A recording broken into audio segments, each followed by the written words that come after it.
日經平均指數上星期五收69774 69,774點，升咗 1.47% 啊。今日係7月6號星期一啊。睇翻日元匯價，而家係差唔多161、162對1美元啦。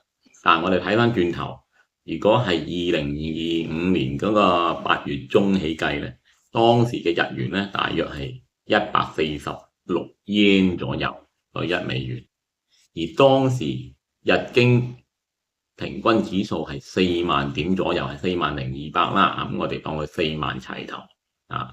而家嘅日經咧係7萬點左右，又當佢7萬點齊頭，即係上升咗咧差唔多3萬點嘅。喺呢個時間入邊，日元係上升係下跌咗14 yen 對1美元咁誇張嘅。咁即是話，如果我哋用3萬點除佢貶值咗14 yen，咁係即係每跌1 yen 除一除，大概係2100點嘅喎。跌1 yen 就升2100點喎。但實情係唔係應該咁樣計嘅咧？其實好有可能係 AI 咧、芯片咧、科網嘅熱潮，佢哋仍然存在。呢個熱潮係仍然存在嘅，即係有高有低咁解嘅啫。而呢一啲股份咧，佢哋係價格迅速咁上升。有一啲科網嘅股份咧，佢市值唔係認真好大嘅，但係佢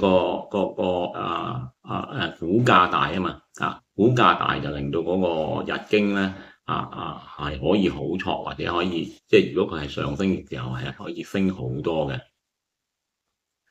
形成好似跌1 yen 日經就要升2100點。原因更加可能係其他嘢，可能係期望值再加科網股，而呢兩樣嘢加埋一齊咧，就唔係1加1等於2啦，絕對係有一個疊加效應喺裏邊嘅。咁佢幾時先至識得停啊？即係你可以咁樣不斷咁樣升個股市，同埋不斷咁樣跌嗰個日元嘅咩？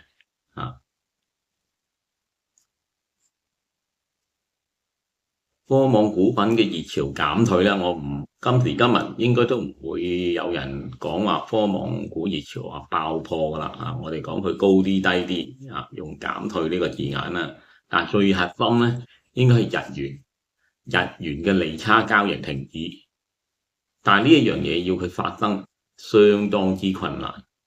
日本央行到而家為止係被外界所有人認為，所有嘅投資者機構認為佢係束手無策嘅。呢個日元嘅貶值係無能為力嘅。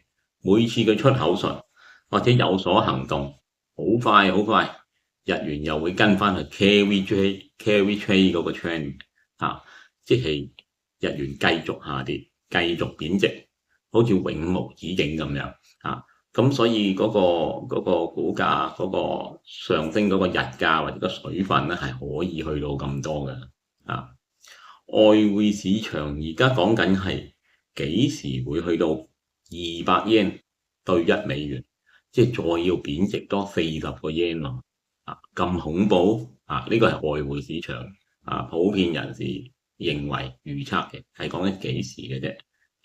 咁日經又會因為佢貶值咗因為佢又貶值啦嘛又可以大唱我哋貶值咗啲嘢平咗，有利出口噶咯。而用美元計價嘅日股咧，又會變得好似平咗咁繼續呢一隻失控嘅狂牛，呢個狂牛而家基本上係已經失控咗再做新高好似係必然咁嘅事啦甚至輕易嘅打穿呢個10萬點呢個天花板我覺得呢個機會真係存在嘅，即係唔係話叫大家去買上，但係呢一個軌跡咁樣行落去，而家完全係唔好話見到盡頭連轉彎都唔會嘅，係直線咁樣去嘅事情係咪咁簡單？就必然會跟住呢個劇本咁樣繼續走落去咧大家諗一諗，一齊討論下呢個話題。歡迎認真留言多謝你。我係 NK225嘅 Andy如果條片覺得好嘅，幫我撳一撳個手指公俾個 like 我啊。如果你撳埋訂閱咧，有分片 YouTube 會通知你。多謝。